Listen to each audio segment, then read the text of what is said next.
And good evening, everyone. Welcome aboard and greetings and salutations. Welcome to episode 81 of the New York Red Bulls discussion group, the podcast. I'm Garry Redmond.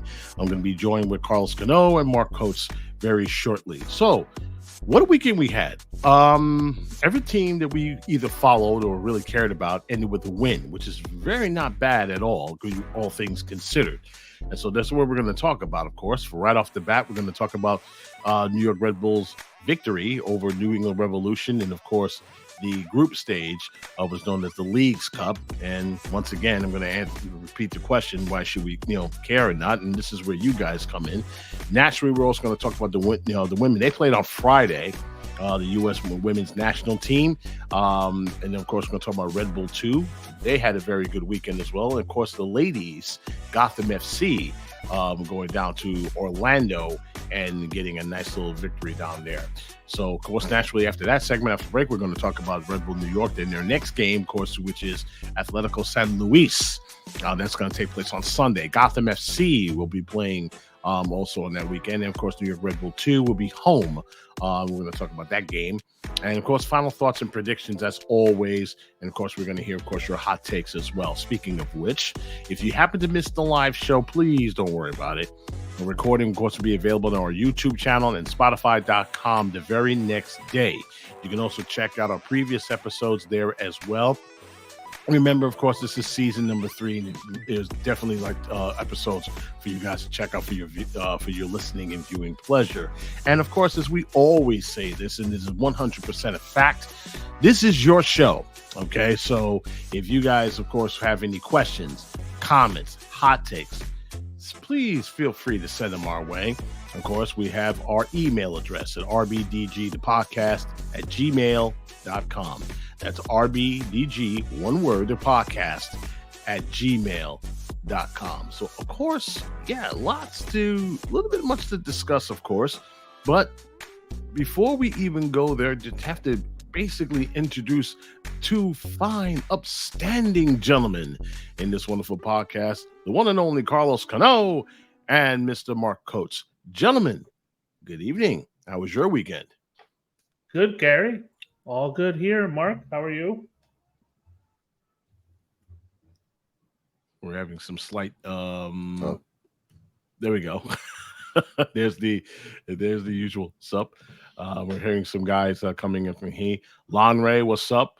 The model is among us, taking a break from his photo shoots and stuff. So the model is beardless now.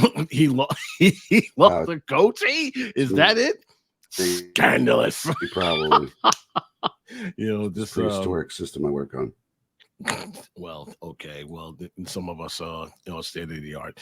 As I say, is it's quite a little fun over here. But let's get this underway. Of course, we want to talk things. Mark will be back a little bit. He's having some technical issues. Let's talk about the game in general. New York Red Bull versus, of course, New England Revolution. And for the most part, there was really nothing to see or hear during the first 90 minutes. Okay. Well, there was some chances made, but once again, the issue, of course, the team's having a hard time scoring.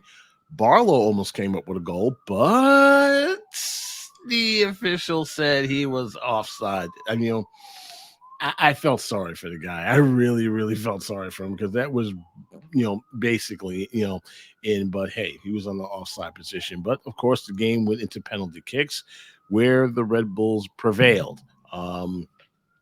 They got their goals in, of course, and naturally, it's a win. Now, as we mentioned last week, how the tournament sets up, if the two teams are tied after 90 minutes, each team gets a point.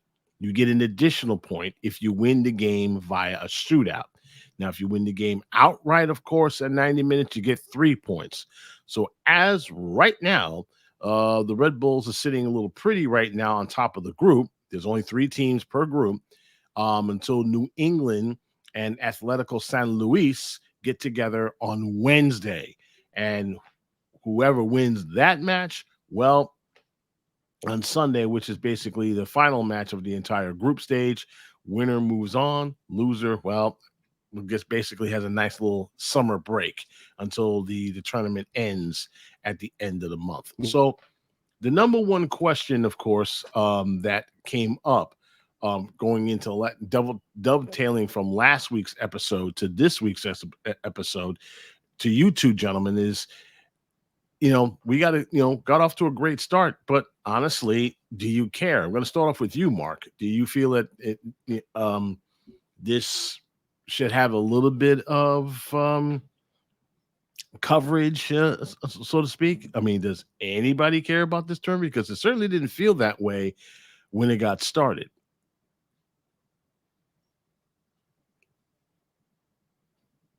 Still waiting for Mark. Okay, he's still having some technical difficulties. Carlos, over to you. It's a win-ish. Okay, it's not exactly a great win, but for the most part, do you feel that did it interest you? Did it pique your interest? Did you care one way or another, or now, or it's just simply too soon to make this call? It's too soon. I'm always going to be interested because it's the club and it's soccer to watch, and there's a ton of it this summer, which I'm over the moon about. I think I will say the format is different, which has me intrigued. I don't know how I feel about it yet. The whole concept of finishing regulation in a draw, going straight to a shootout, and then has kind of hockey vibes, if you will, where hockey on grass, where you go into the shootout, and then you only get X amount. You don't get the full 3 points, but you also don't get 1 point because you won the shootout. Right. So you get 2. So I mean, I think time will tell. I think it's what I will say is it's cool to kind of have this more of the competition with Liga MX. I think that historically we've always just kind of seen the comparisons through the CONCACAF Champions League, and that's a limited sampling as well. Whereas this tournament involves, pretty much everybody. All the teams of both leagues are all the teams.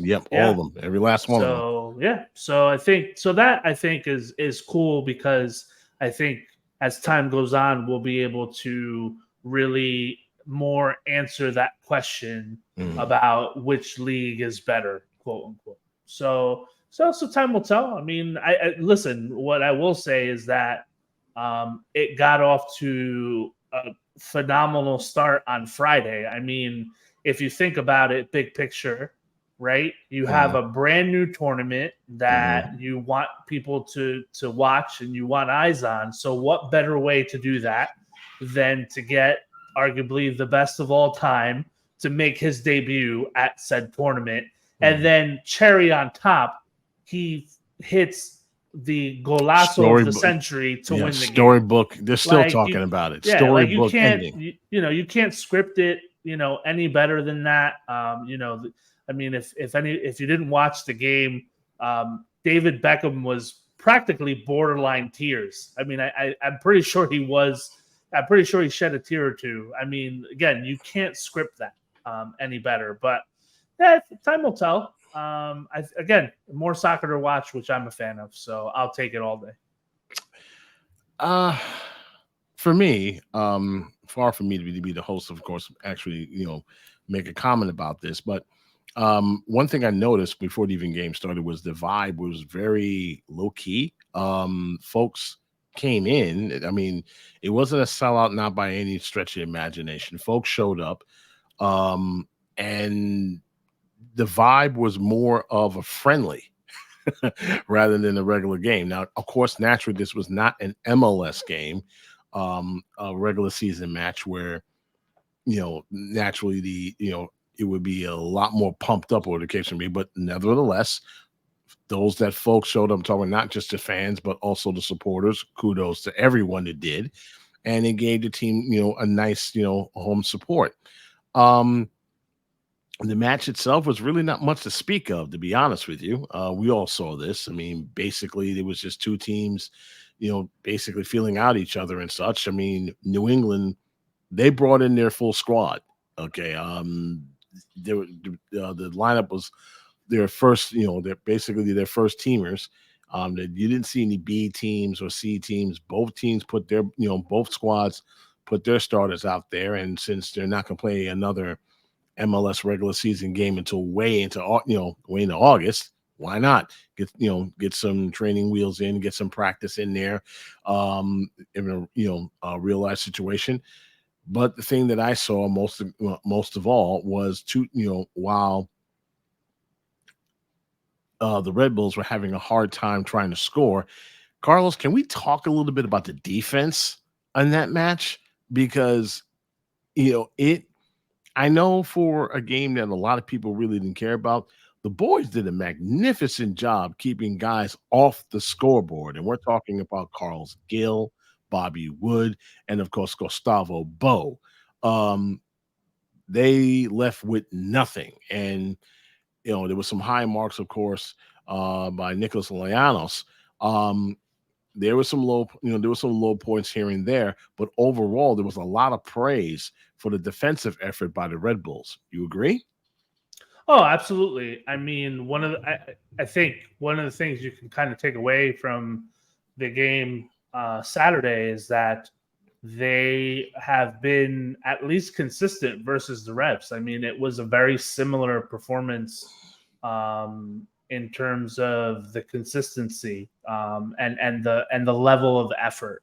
But as always, as is the Achilles heel of this team, they're not able to score in bunches. I mean, you mentioned it early on. Barlow does get one in, but he's deemed offsides, and you look at the replays, and he definitely was, and obviously VAR reviewed it and said it wasn't a goal. But we're kind of in that predicament still, where we just can't score. We put up some good defensive performances, but we just can't score. And so if you're going to play good defense but you can't score, you're going to struggle to get results.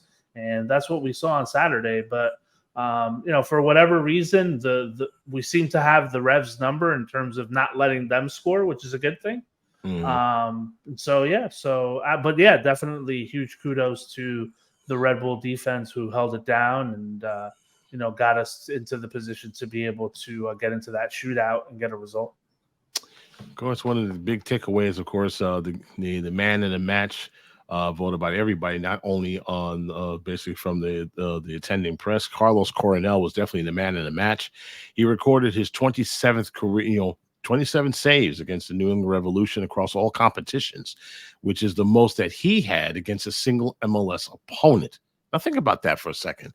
I mean, if you're a New England Revolution and you're worrying about the refs, jobbing you over VAR, this guy, I mean, we all, they have a terrific keeper in Djordje Petrovic, but Carlos Coronel really stood on his own, including a couple of saves down the stretch, one point blank that kept the game scoreless leading into, of course, the penalty kicks and such. And so he really was, not just with the defense, but of course, Carlos was a beast. I have to agree with Mark. He was definitely the beast, and he was definitely the man of the match. Because of course, in the New York has posted a 12-2-6 record Red Bull Arena against competitions. That's excluding regular season and playoffs. So bodes well, and they got one more home game to play against Atletico San Luis. As far as the penalty kicks, Daniel Ellerman, Dante Van Zier, Sean Nealis, which everybody held their breath as he drove the ball right down the middle, and of course John Tolkien with the hamstring celebration and the twerk when it was all said and done. So yeah, he got he definitely got the goal and got the win. So who's the next opponent for the New York Red Bulls? Well, of course, they're waiting on Sunday. This match takes place on Sunday, guys, not Saturday, against Atletico San Luis. Now, Atletico San Luis and New England play on Wednesday. Now, here's the situation. If Atletico can somehow beat New England, Red Bulls will automatically qualify for the knockout round and not have to play a single game, mainly because, at that point, they'll just simply sit on it and probably get hopefully get a goal or two. But remember the reason why this tournament has taken place in the first place. There are 3 spots available for the CONCACAF Champions League. 2, believe it or not, you get by just simply showing up at the final, if you can believe it or not. I mean, you don't even have to play a game. If you're the last 2 teams standing, cool kids, you get a spot. You get a spot. The team that wins the 3rd place game, they got a spot. That's it. So we blew one chance, of course, getting a spot in the tournament for the CONCACAF Championship by losing, of course, in the U.S. Open Cup. But now we got a chance to redeem ourselves in what's arguably a messed up season, I guess, for most of the fans. It's not really up to par. So I see a group of guys, Carlos, with absolutely nothing to lose. Do you think they should go all in on this or still trying to have an outside chance to win the cup? Well, think about it. I mean, here's the thing, right? The League's Cup, again, is first time, super young. But we're talking about essentially getting to the potential same result that you would in the U.S. Open Cup, right? You win U.S. Open Cup, you get a spot in CONCACAF Champions League. It's kind of the same thing here. The only difference is, as you said, you don't have to, play the game necessarily and win. If you're in one of those last 3 spots, you end up getting one of those spots. I think at the end of the day, and I think time will tell in terms of how fan bases feel about it, but, these kinds of tournaments have to start somewhere, right? And one's going to happen again next year. Right. No one's going to jump on the bandwagon, right away. But look, I think the one of the benefits here is that, for better or worse, the league stops playing, right? Because one of the biggest criticisms of U.S. Open Cup is that you're playing U.S. Open Cup while you're playing MLS matches. So there's no break, right? In this case, there's no league matches because of the tournament. So, yeah, why wouldn't you run your A squad out there to play? Again, you can make the argument, why would I want to take the risk over a tournament that's so new, and what does it really mean in the grand scheme of things? But, at the end of the day, it's soccer to be played. You want to put your best foot forward. You want to set a precedent. I thought, given everything, the result on Saturday, I think, was positive vibes, a good situation to be in. Just because, again, in league play, it's been kind of middle of the line, ups and downs. So to get a victory, quote unquote, however you want to look at it, I think it's a good thing. Everyone seemed like they were in good spirits. The team was. And so you take that momentum and you ride with it. Miguel pretty much slammed the tournament, and here he is again calling it, the nonsense cup. And basically, after I explained the entire format to everyone, he just simply went off on me and says nobody cares. I mean, well,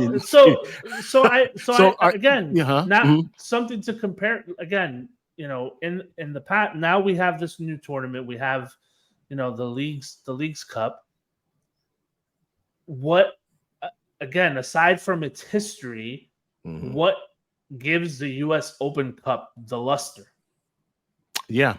I mean, and that's a kind of rhetorical question, and I'm curious to hear what people have to say about it out in the live audience. But if we're making the comparison and we want to call this tournament the Nonsense Cup, then what makes the U.S. Open Cup any different, right? Like, what's the difference? It's a tournament in the middle of the season that you have to play, that you ideally want to win.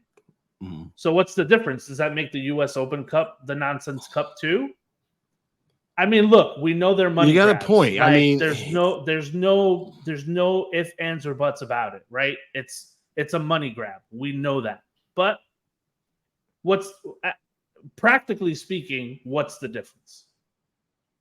I have no reason to disagree. One of my biggest complaints about either tournament is, let me just start with the U.S. Open Cup first. It's criminally underrated. It should be bigger than it should be, than it is. Okay. This is for the championship of the United States. Okay. Every professional soccer team, even semi-pro, what have you, gets into this competition, and it's one of the oldest. This is going back way back over 100 years, and yet it doesn't even get above a whisper, depending on the teams that that find up in the final. It doesn't even, folks is like, Open Cup, what's an Open Cup? And to your point, Carlos, which has a little bit more gravitas. And you're talking about the U.S. Open Cups, where it should be having a lot more of a upstanding level. And then we have this cup. Now, the only thing here with the Leagues Cup is it featuring Mexican teams on U.S. soil. So what happens next year? Do we go down to south of the border to play games down there? If that's the case, that's one hell of a logistic nightmare for many of the MLS teams, especially for those squads in Canada. So everybody heads down there to play their games in Mexico, or do you hold the tournament next year, same time, same place? To me, I mean, you can make the argument the other right. way. I mean, the Mexican teams are making the trips up to the States to play these games. So right. I'm not saying it. No, I'm not saying that their trips, going to certain cities. As a matter of fact, there are certain groups where it's all Mexican teams and they're playing in foreign soil. That can't make some of those fans too happy, but that's how the tournament is arranged. Now, what's going to happen next year? I don't know. Should it be a home and home affair? I guess it's the question that ask the live audience right here, right now. What do you think that should get more play? The Leagues Cup, of course, if it gets better year on, or should we really be focusing on the U.S. Open Cup that's been here for the longest? And it has a little bit more gravitas. If someone puts a little bit more money into it, or a national TV contract picks it up. One of the biggest complaints that Don Garber, of all people, complained about was trying to find a game. You didn't know where to find the game to be televised. It was going to be online, or if it was going to be on TV, or it was going to be on clock radio. I don't know. He was having there were some interesting matches during the tournament, and not too many people see it. Well, once upon a time, it was hosted by ESPN. Now, well, ESPN is now out of the mix. Okay, they're not doing this anymore. Maybe MLS should just pick up the slack and put all the games, of course, on their not necessarily on Apple TV, but put it on their YouTube channel and call it a day. Or maybe even U.S. Soccer, should pick up the torch. Anybody right now, but as it stands right now, it's just a fly-by-night tournament done haphazardly, and that's one of the things that's heartbreaking to me. But if our team is in it, everyone is going to be interested in. I'll remember the games that we played over in Montclair. Yes, there was some moaning and groaning, people wondering why it wasn't being played at Red Bull Arena because of the convenience and all. But in both matches, the atmosphere was pretty nice, for about 5,000 fans. So the reason why is just two of us right now instead of Marquis, just the missing man formation. He's got some basically he's got some technical issue, but he's definitely there in the chat fighting it out with everybody right now. Miguel just mad because he spent hundreds of dollars to see what Arsenal did, what they did. He. Oh man, see it right away. That was the other thing. Earlier today, Manchester United and Arsenal played up the road in MetLife Stadium. 82,000 of you guys. Well, on Saturday, not on earlier. a Saturday. I mean, On Saturday, 82,000 you guys showed up to see two English clubs basically kick the ball around. But of course, Manchester United won that game 2-0, and that's all we're going to speak Wait, about. and that. so could someone clear this up? So Go ahead. apparently they played regulation. Man U won, and then they still had a shootout afterwards. Correct. Please explain. Can someone please, like, if that's nonsense. I saw a video when Arsenal fans were fighting each other. Too much beer, too much heat. Everyone getting overheated over that. But hey, I mean, it just. At first, I saw someone post a photo of the scoreboard with the announcement saying after, and at first I thought it was a meme, like I thought it was a joke, but apparently it certainly looked that way, didn't it? That's what I thought too. Like, 82K, is this a meme? I mean, if that doesn't scream money grab, I don't know what is. Hey, I mean, my thing is this. I mean, you're giving the fans, well, some of them anyway. You're giving the fans. Mark, it's a preseason game, and God forbid somebody on either team blows a kneecap out, taking a penalty cat. Lisa Voltino, she went, right?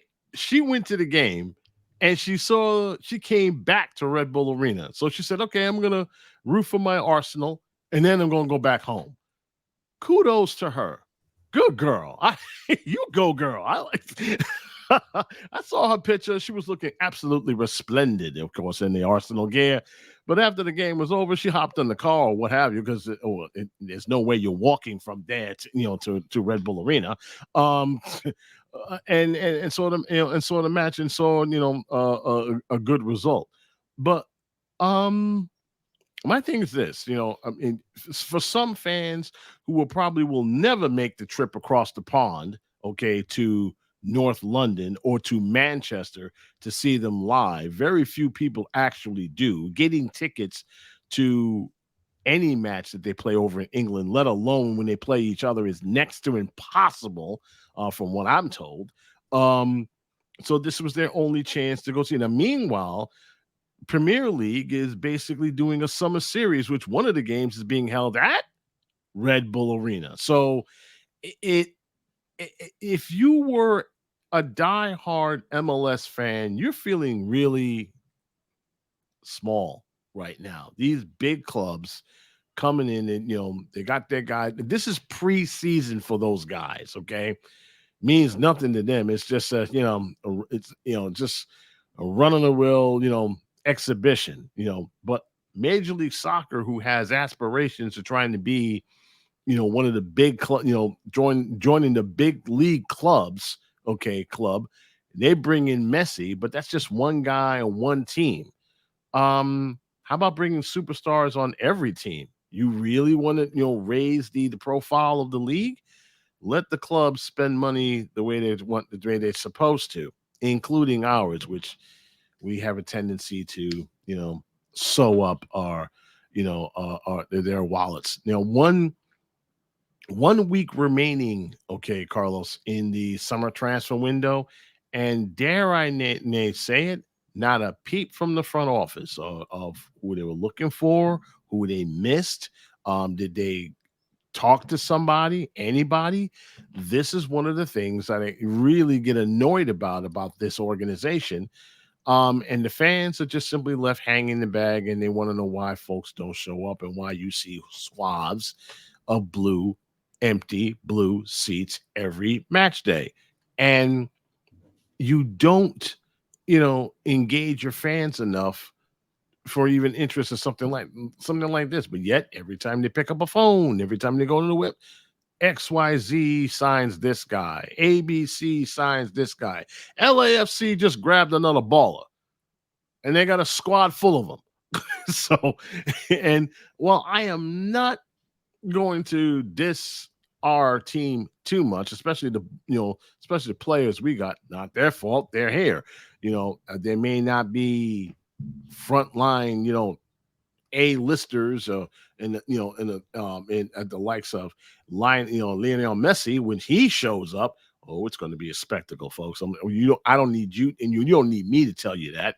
But it's going to be, but when you look at this club and fans want to know, okay, where is the direction of this team is going, it's a sore subject that gets repeated on time and time again. And then we're going to stop it right there.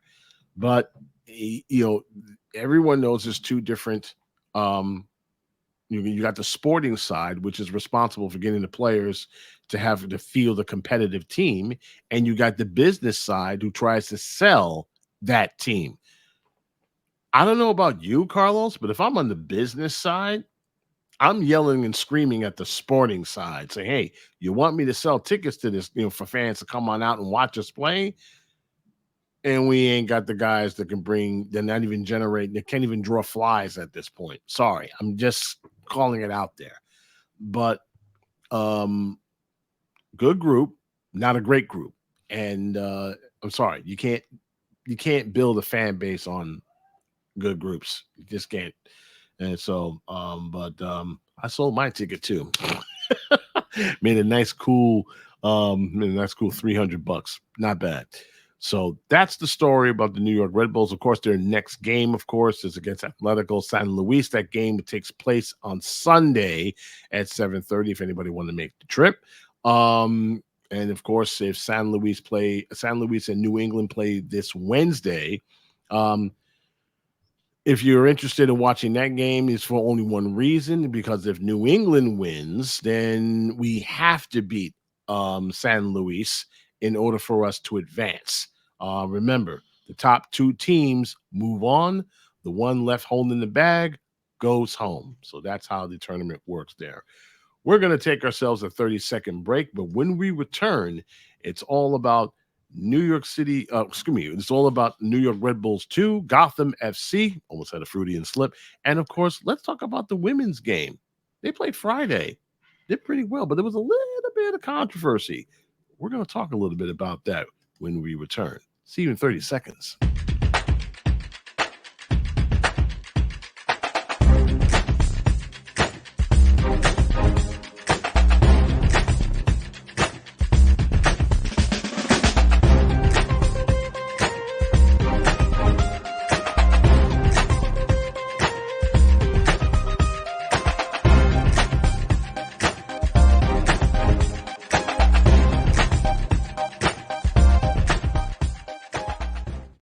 All right. While all this was going on, the United States women national team got their World Cup defense of their championship underway versus the country of Vietnam. And for the folks over in Vietnam, plucky little footballing nation, on paper, it didn't look like much of a fair fight, Carlos. I mean, it was David versus Goliath. In this case, it was Davida versus Goliath. When it was all said and done, and Sophia Smith, that wonderful debutante, and she got the ball rolling in the 14th minute. Then she scored again 7 minutes in the stoppage time before the half. And then Lindsay Horan in the 77th minute. Final score, United States 3, Vietnam 0. The one thing that stands up, Carlos, when I take a look at the team stats, Vietnam did not have a single shot on goal. They didn't even take any shots. 0. Bupkis. Nada. Nothing. It's like they were smothered and then they would just, put to death. Mercilessly put to death. So they got a victory, but there were, if you looked at United States Twitter, okay, I don't know why you should, honestly, because talk about a cesspool of nonsense. They were a little bit upset that the girls didn't score enough against a lowly opponent. And second, when they did the camera shot, of course, and when during the anthem was played, not a lot of girls were singing the national anthem as a source of American and nationalistic pride. Okay, I'll let you I'll let you comment on that one, that sort of thing. But I'll ask you, and I'll, of course, asking, of course, everyone in the audience, was it a good win? Was it something that was a good start, or wake me when we get to the knockout rounds? How do you feel about this? Uh, it was definitely a weird one.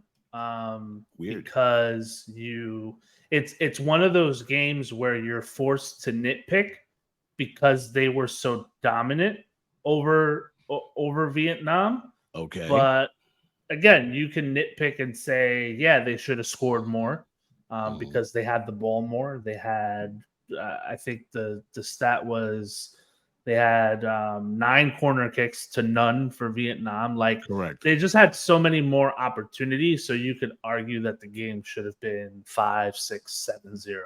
Yeah, they also had the right. ball more. So, Right. So, I mean, at the end of the day, I think you take it for what it is. It's a win. It was 3-0. It was, again, dominant. I mean, they looked like a team that's destined to win this once again.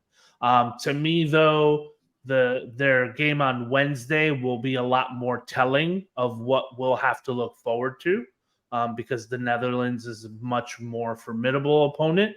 So I wouldn't necessarily say, wake me up when the knockout stages start. Sorry. I think if you ask most, they would tell you the tournament really starts on Wednesday.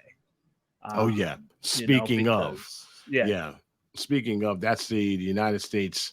The ladies' next opponent is versus Netherlands, which is, as everyone knows, is a football superpower. We're talking about the men, of course, but the women are definitely the orange women, they ain't no slouch. And if you remember 2 World Cups ago, they nearly knocked out the ladies in group play. So here we go again.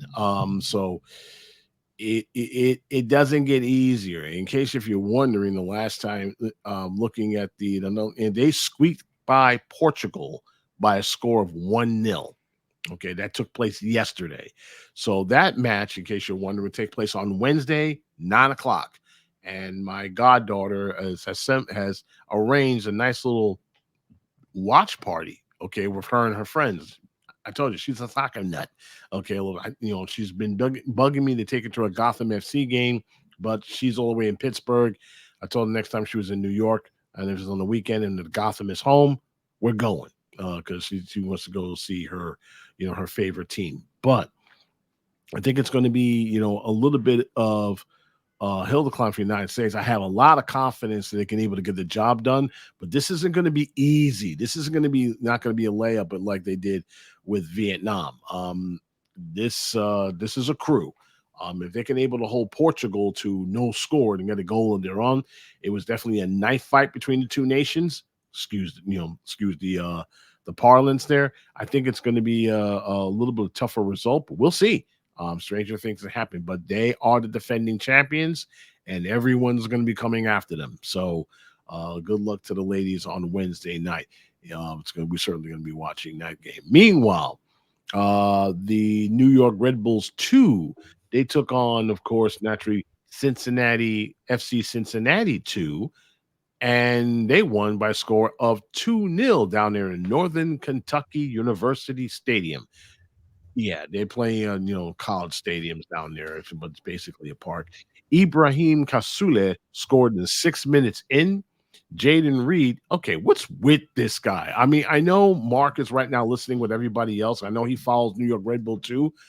What's with this guy, Jaden Reed, coach? Why can't this dude stay with the team? It seems that this is the second time this guy get hit with a yellow card or got hit with a red card.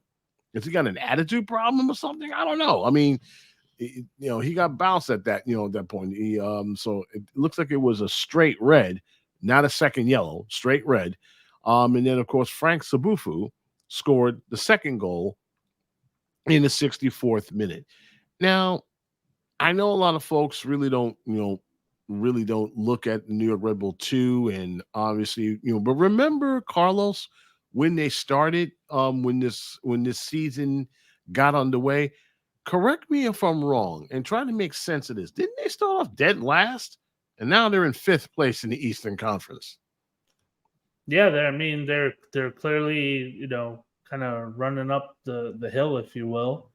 And I mean, look, in a season where the first team is certainly, lackluster at best, I guess you would say, it's good to see that Red Bulls 2 has been able to figure some things out and have become a lot more competitive over the course of the last couple of weeks. So, And they added we'll some. see what they do. They added some very good players. Kasule is one player I'm keeping my eye on.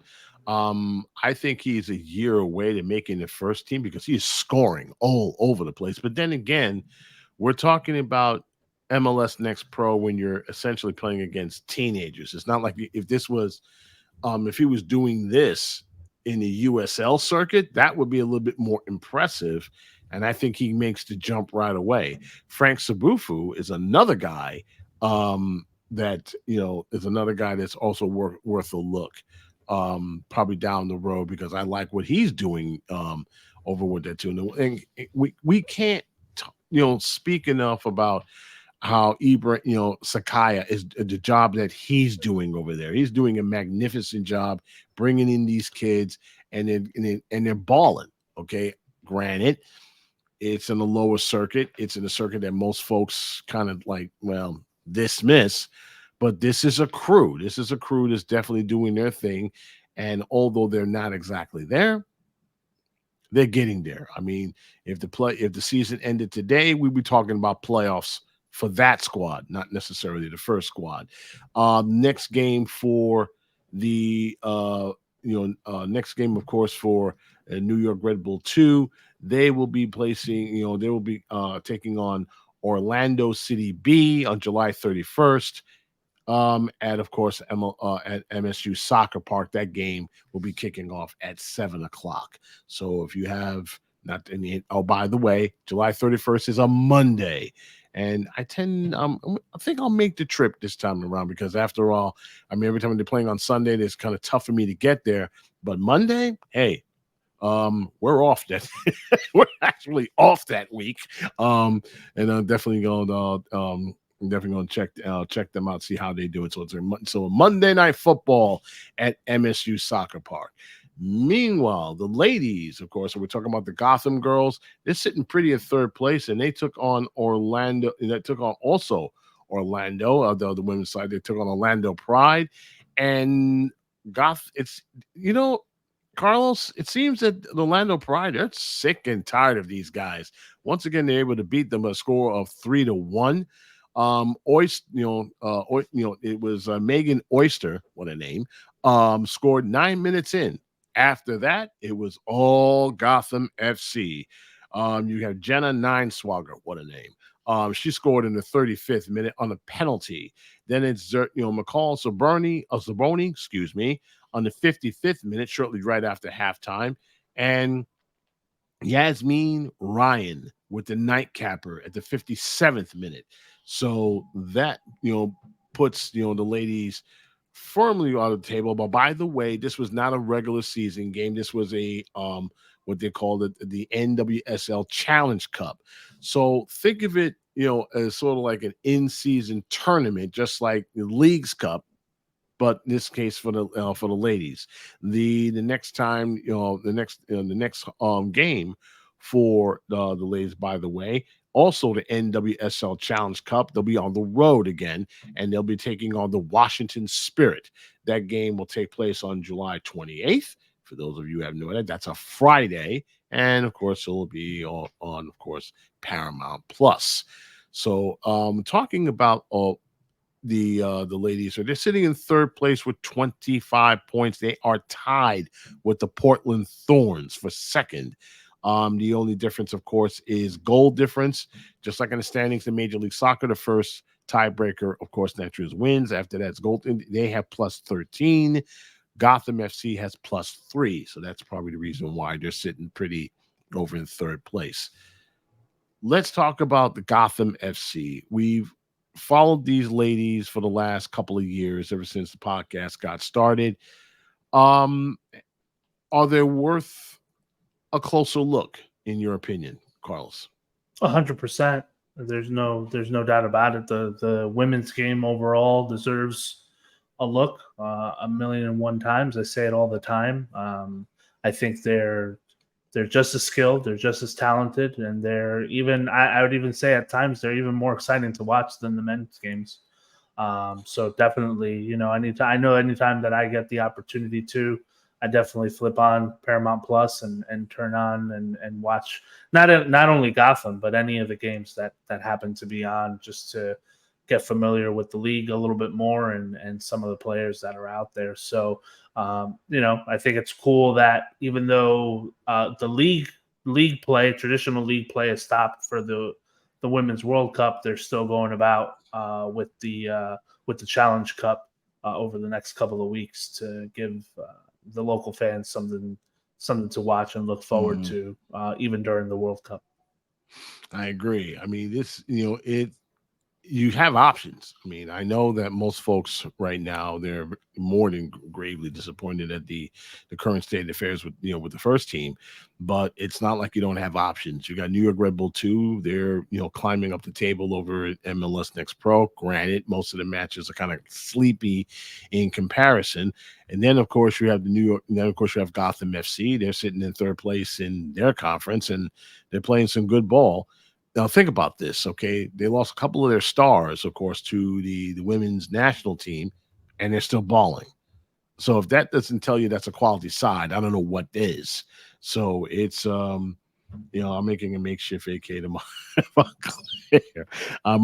My vacation, of course, is taking place in August. So, but that's where Mr. Cano takes over the captain's chair, and he's done always a wonderful job. Of course, what a partner. But when it comes to that, I think you're right. Gotham FC. Remember when what a turnaround, right? Last year. Yikes. I mean, they just could not buy a win down the stretch. And what a difference a season make. They're now, from the bottom of the table to now sitting on third place. I mean, and they're threatening to take the top spot. So down the stretch in the season, I wouldn't be a bit surprised to see a bit more people watching Gotham FC than maybe the Red Bulls. Who knows? I mean, I still have hope, but with 11 games left and they're sitting just outside looking in, it's not looking real good for the men in red to try to make it to the playoffs, at least for a 14th consecutive season. But hey, funny things have taken place. Now, of course, Gotham FC, of course, taking on the Washington Spirit. Let's talk about predictions for 1 second. How do you see that match turning out? Give the girls a 1-0 victory out on the road. I think they're in solid form, and they've been very consistent over the course of the last couple of weeks. So I don't have any reason to think that they can't pull off a victory even while on the road. Washington Spirit's a very tough team at home. Remember the last time they faced them and over in Audi Field, they had a lead and let it slip. And they wound up with a loss when they should have had a win. They're a tough out. I see the same style of game being played there, but I think I'm going to give these ladies a 2-1 win, 2-1 advantage. Hopefully they'll learn the lessons that they hope they were taking notes the last time. I'm sure they have, and they're able to stay on the front foot and keep the pressure off the top of the leaders, because they're certainly going to need it, and they can't allow it to slip. Now, they're in no danger of winding up in last place. This isn't last place squad.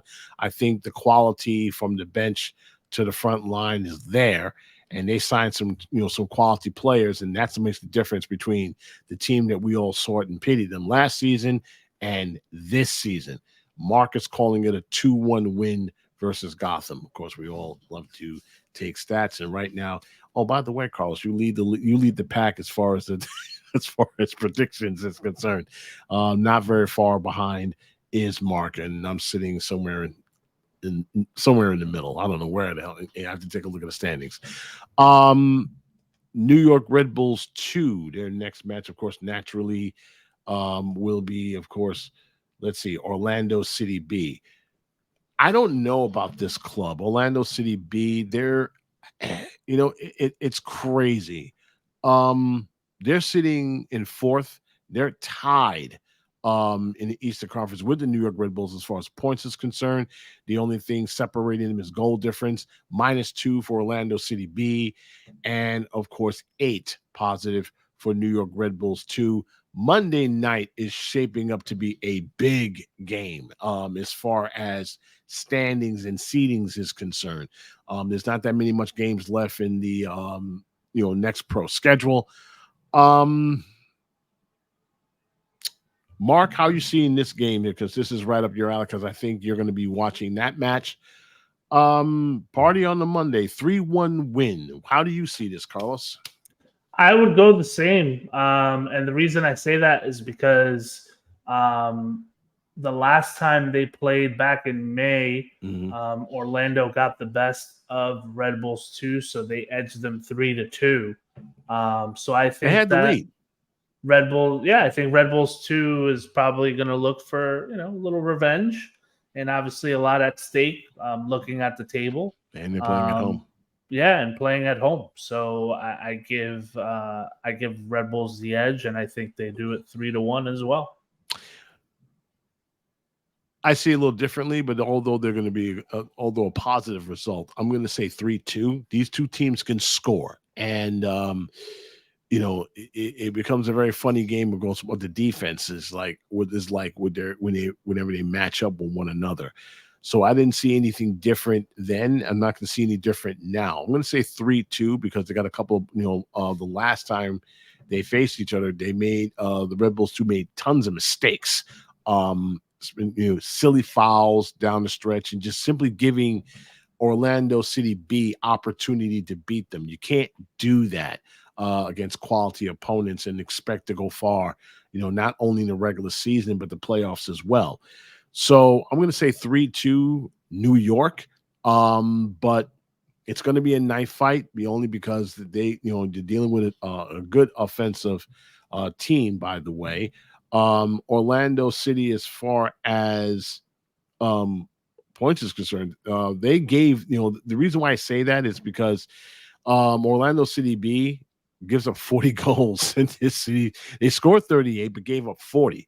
So Red Bull scored 30 points, only gave up 22. So their defense is better. However, we're talking about a bunch of kids where little things like focus and closing out games can be a bit of a challenge for a squad like that. But I'm going to give them the 3-2 edge. We'll see how that goes. And of course, we talk, of course, our next game, of course, is Atletico San Luis. This is going to take place on Sunday. We're talking about one team that can score and another team that can't score. So, Carlos, you're up. How do you see this match come into play? This is a game they must win, by the way, depending on what happens Wednesday night. This one's interesting just because San Luis hasn't played since the 14th or the 15th, actually. 15th, okay. So they haven't played in a little over a week at this point. So they've hopefully they've at this point, obviously, I would assume they've traveled and they're settled and whatnot for the game on Wednesday. But I think there's always something to be said when you have a slightly longer layoff between games. So there's that. So I think a lot of it will really depend on what they end up doing on Wednesday and what they kind of look like. So having said that, I think I'm going to say that they end up in a 0-0 draw at the end of regulation, and they win the 2 points in the shootout. I think we have a similar type of result. I don't expect our squad overnight to start scoring goals, although I would love to be wrong. But I just kind of see it in that same situation. Mark, you're saying depending on how Wednesday's games played out, but how do you see the results coming on Sunday? You had 2-1 Gotham. You had a 3-1 win, of course, on Monday, and you're saying 1-0. We're going to get a goal. This is what he's talking about. He's saying, hey, fear not, folks. We're going to get a goal, and we're going to finish on top of the table. and then we get knocked out like everybody else at top of the group, like everybody else. So you're saying 1-0. You're hoping for a goal. Me, okay. It all depends on two things, guys. One, who's starting on top? Okay. First game, you didn't have Corey Burke up on top with Van Zier. Now we got to worry about who's going to be your offensive pairing. We're not going to see Lewis Morgan anytime soon. Sorry, you're just not. You're not going to see Lewis Morgan anytime soon.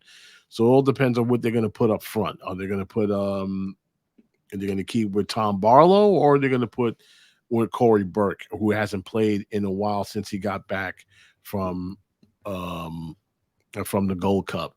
I like to see him in there. I like to see some chances. The team looked pretty good up until the final third. I like to see more improvement on that.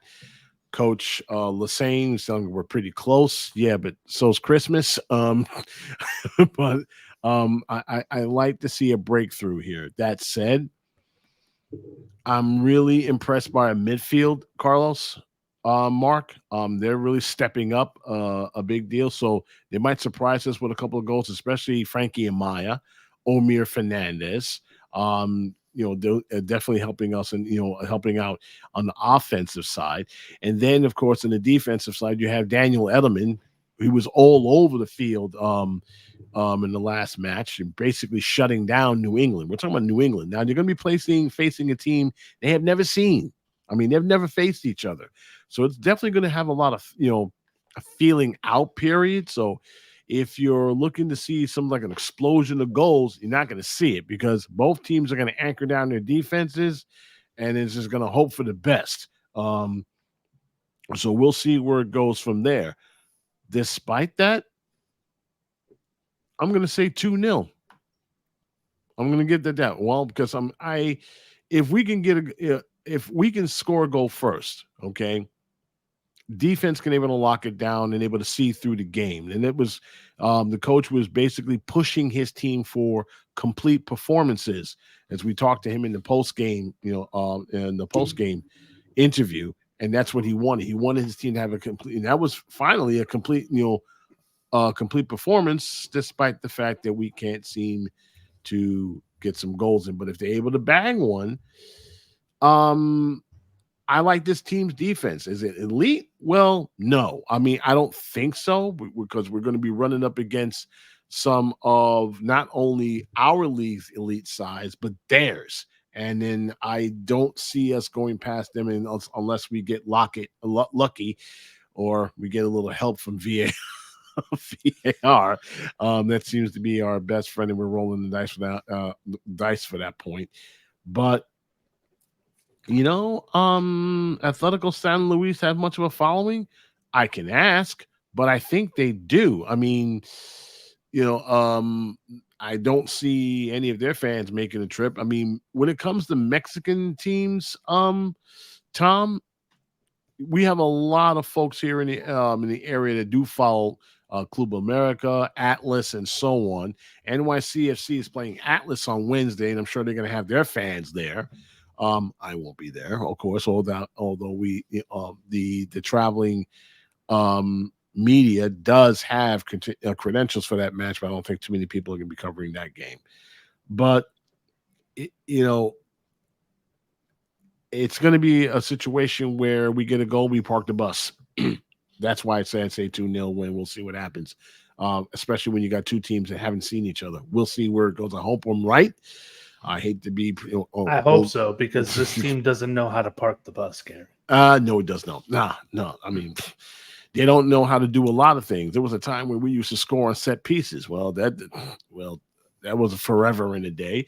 There was a time that we can be able to figure out how to close out games. Well, again, that's been forever in a day. I mean, when you got a coach begging, pleading, threatening to have a complete performance, and you finally get it against one of the league's top teams in a random tournament that nobody cares, that's something to be, something to smile about and everything else. So there you go. So there you go. Yeah, so that's it. It's going to be a very quiet affair. Our next game doesn't happen until Sunday. Our next show probably would happen after that. We're going to have a wonderful guest. We signed on with Galeris from Trenitiro MLS, and he's going to talk about the Red Bulls and, of course, everything about the league. And we're very happy to have him on the air starting in our next show. As we always say, if you missed the live show, don't sweat it. Of course, it's going to be available on Spotify and, of course, on our YouTube channel the very next day. We're feeling very sad for Mark Coates. Unfortunately, his equipment let him down. I mean, he was ready to go and ready to take on everybody, but he's doing a wonderful job out there chatting with everybody else. He has to pop in the new AOL trial disc into his machine so he can get back on the interwebs. Yeah, I mean, hey man, you got to get broadband. But then again, did we talk about? Yeah, you missed it, Lisa. We talked about the twerking insert banning me from the chat. No, we're not going to ban you from the chat, for God's sake. It was great. I loved it. I loved it too. Hilarious. I mean, I loved it too. It was hysterical. Token's great. Coach talked about it. He said definitely keeps him on his toes, and him and Edelman basically keep him on his toes. There seem to be the rough kids over there keeping Coach there. The only thing I love Troy Lesane. I love talking with him. He's got a bright mind and everything else. What I like the team to do is give him some more weapons, because I think he can definitely motivate this team to do great things. Unless it won't be happening unless we're able to get the weapons that he needs. We'll see how it ends. Well, and that ends, of course, another great show. Of course, as always, we want to thank you guys for joining us. And we a lot of soccer. There's going to be a lot more, of course, coming next week. Don't forget the women's national team plays on Wednesday at 10 o'clock. Wow, I mean, not 9 o'clock. Well, it's a little later that time, but of course we're playing halfway around the world. That's what happens when you're in Australia and New Zealand. Yep, 9 o'clock here is like noon. I got some friends in Sydney over there, so straight up, I got some friends over there in Sydney. They're watching. They're going to be at that game as well. But we'll see what happens. We're going to see you guys all next week. For Carlos Cano, Mark Coates, and of course myself. Thank you guys so much for being with us, and of course, naturally for supporting us and everything else. We'll see you guys next week. Until then, enjoy your week, enjoy your weekend. We'll talk to you guys later. Bye for now.